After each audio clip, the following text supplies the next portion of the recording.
All right, let's move on from graphing to simplifying. Now, when we were looking at wholes, we did almost all of the work to simplify a rational expression. So we really got this down. But let's just take a look at some practice problems so that you understand what we need to do if we're asked to just simplify a rational expression.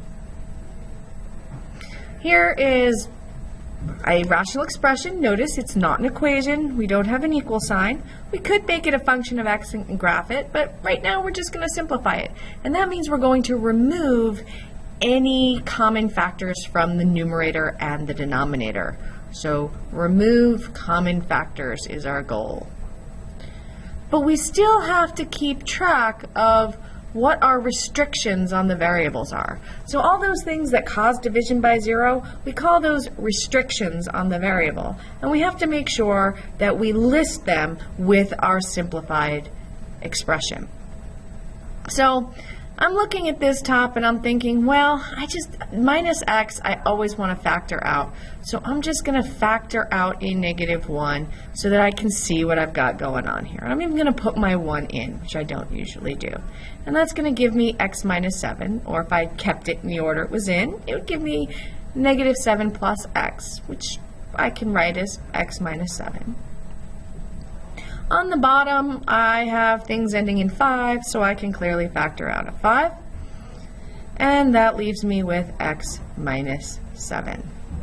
Well, I have a variable restriction here. X cannot equal 7 because then I would have division by 0. So there's my variable restriction. But to simplify, I'm going to remove the common factors. After all, x minus 7 divided by x minus 7 equals 1, just like we said in our video explaining where wholes came from. So our simplified expression here is -1/5, and the restriction on the variable is x not equal to 7. All right, let's try another rational expression to simplify. Once again, I need to factor. So I'm going to factor the top, two numbers that add to -16 and multiply to +60. I have x minus 6 and x minus 10. For the denominator, I'm going to want to factor out a -1 because really I don't like to have a negative in the leading coefficient. It makes it hard for me to factor. So I get negative x squared minus 16x plus 60, which lo and behold is what I started with up here. So my fully factored expression is negative x minus 6, x minus 10, all over x minus 6 times x minus 10.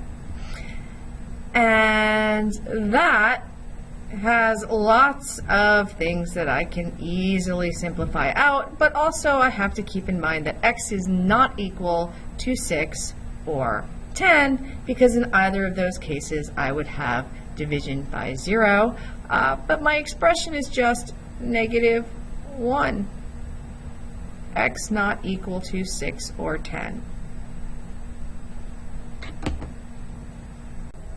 Problem 3 also needs to be factored. It's a common theme with these. I'm going to factor a 9 out of the numerator, and that will give me v plus 6, and a 10v out of the denominator, and that will also give me v plus 6. So here we go with a common factor that I can simplify out. It's going to give me 9 over 10v, and my v cannot equal 0 because that would be a problem here, but I also have this restriction, so v cannot be -6 because I'd have division by 0 in the original expression. So there's my simplified expression. One last problem here to simplify. I'm going to factor a 10 out of the numerator, and that should be an m. And the bottom, I'm going to factor two things that multiply to -90 and add to -1, m minus 10 m plus 9. And that will give me some things to factor out so I can simplify. M minus 10 divided by m minus 10 is 1. So I have 10 over m plus 9. M cannot equal negative 9, but it also cannot equal 10 because that would create division by 0 in the expression that we started with. So there we have our final answer. And that is all about simplifying rational equations.